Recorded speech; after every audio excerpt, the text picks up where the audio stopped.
The Buffalo Bills preparing to take on the New England Patriots. And it should be a heck of a matchup. But, of course, whenever this happens, there's got to be some antics. Our buddy Mike Rodak from ESPN out in Buffalo covering the Bills. Were you in the room when Rex Ryan decided to interview Julian Edelman? Oh, yeah. I was sitting right next to the phone, and I sort of had a hint or had a hunch that it was going to happen because Edelman was late for his conference call. We're all sort of looking at each other like, all right, there's only going to be 5-10 minutes here between Edelman's conference call and Rex coming in for his presser. And sure enough, Rex walks in, right at the end of it, and we're all just kind of looking over at him, and you can see the idea kind of bouncing around in his head, and he sort of walks over to the phone, and immediately all of us, knowing what was going to happen, pulled out our phones and started taking video of it. It's just like you've come to expect it at this point with him, and it's actually not the first time though. Not that he's done it, but Doug Marrone had a similar situation 3 years ago where he walked in on Sean Payton's conference call, and of course he had worked for Sean Payton down in New Orleans, and Doug ended up saying, "Oh, this is Doug Marrone from the Bronx County Times," and asked Payton some question, but at least Rex, actually used a pen name here, or the name of a former Bills player. Just kind of threw it out there instead of just saying straight up who it was. And I'm not even sure if Edelman knew, off the bat whether it was Rex Ryan actually asking the question. But yeah, that's I think we all saw that coming. As soon as Rex had got that idea there. Mike, I don't know what shocks me more, that Edelman couldn't pick out Rex's voice, or that Doug Marrone has a personality. Oh my God, that's a tough one. Yeah, that was one of the few times where Doug was sort of Doug. Otherwise he was sad Doug. A lot of the time he was pretty down in the dumps. But that week it was a more upbeat Doug Marrone. We had a guy here on our station, a Bills fan, said that he isn't a huge fan of Rex Ryan's antics because it always comes after a win. Do you ever feel like Rex Ryan's antics get in the way of winning for this Bills franchise? I don't want to label this necessarily as like, this is the reason why they'll lose on Sunday or anything like that. I think it all sort of plays into the equation, though, of just the culture around here. And I think it's more than that. For example, they went over the Cardinals. They improved their record to a crazy good 1-2 after Sunday's game. So Rex Ryan gives them Monday off. They get a victory Monday for their first win of the season. It's just stuff like that that sort of like, all right, how tight of a ship is he running here? How smart of a guy is this to not keep the pedal to the metal after 3 games? You've lost 2 of them, and you have the Patriots coming up in a game where you're trying to avoid going 1-3 to start a season. So you give your players a day off. It's a whole culture thing with Rex Ryan, and it's a whole different approach to how he sees it. And, it's probably been discussed at length now, but it hasn't worked for either him here or him with the Jets since 2010. So, that's the evidence right there. Mike Rodak covers the Buffalo Bills for ESPN right here on 104.5 The Team with Levack and Gaz. Mike, the demeanor of the team got pretty professional pretty quick after the OCs let go, Greg Roman. What is it back to business as usual already? Is there no more fear after one win in this coaching staff and these players? I think there's a risk of that. I wouldn't say necessarily that's totally true yet, but I do think there does need to be a little bit more of a clamp down style here. One big win like that can give players confidence that everything's going to be fine, and there's a lot of season left to play and all of that. But just as quickly, you go 1-3 here, and you're going to be effectively 4 games behind the Patriots in the division. Try to make that up over the rest of the season with Tom Brady coming back. It's not going to happen. And you've already lost 2 conference games to start the year against teams who are probably going to be competing with you in the wild card. So you're losing tiebreakers against the Jets and the Ravens. So you're really in a deep hole if you start this at 1-3. Whereas if you start 2-2, you just beat the Cardinals and the Patriots, and everything's going to be great. But you really do need to avoid a loss here, and it's going to be tough considering the circumstances in a place where you've barely ever won. What's the status of Sammy Watkins this weekend? I really don't think he plays. That's kind of the vibe I'm getting right now. He has not practiced this week at all. Has not even been out there in the field in a limited capacity as we saw earlier in the season before that, the Ravens game basically, even before the Jets game a little bit.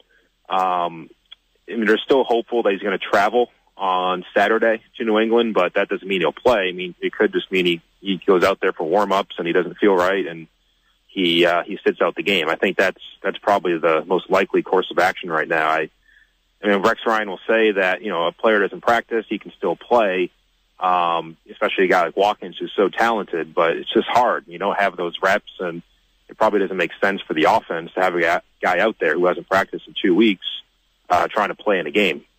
And now we don't believe Watkins is going to play. Rex has said he believes he knows who the quarterback's going to be for the Pats, but he's not saying. Just more Rex nonsense, or is there a belief in Buffalo who it's going to be? I'd say Rex probably is a good idea, but it's still a guess, especially considering, we're talking about New England. Nothing's going to come out of New England. They're not going to say, obviously, who it's going to be. They're going to use this uncertainty to their advantage and really bring it up until inactives are announced at 11:30 Sunday morning. So that's when the Bills expect to know for sure. And as Rex said, he might have a hunch right now, but if he says it and then he's wrong, then he's going to look like an idiot. So that's why he's not saying it. Because that's how he stopped him before, Mike. Oh, yeah. I mean, he really seems averse to embarrassing himself. Mike Rodak of ESPN, he covers the Bills. He's happy enough, nice enough, I should say, to join us here. I'm always flustered with Rex because I never know what to expect with him. Mike, let's just talk about the game on the field. Is there a scenario that you can see play out where the Bills win this thing? Oh, yeah. I mean, I think that still, as we saw with the Dolphins game when Brissett was in there, the Dolphins came back in that game, not easily, but they definitely clawed their way back in there. So, especially if Brissett's the quarterback, and you're talking about a rookie quarterback against Rex's defense, I still think that's a little bit of a mismatch. But overall, we're still talking about a Patriots team that is just so fundamentally solid and prepared, and they're going to make plays in special teams, as we saw against the Texans. Their defense is probably going to keep Tyrod Taylor contained in the pocket. So there's a lot of boxes you can check where you would say the Patriots would probably win this game, but we still can't discount the quarterback situation. This isn't Tom Brady. This is a big drop-off from Brady.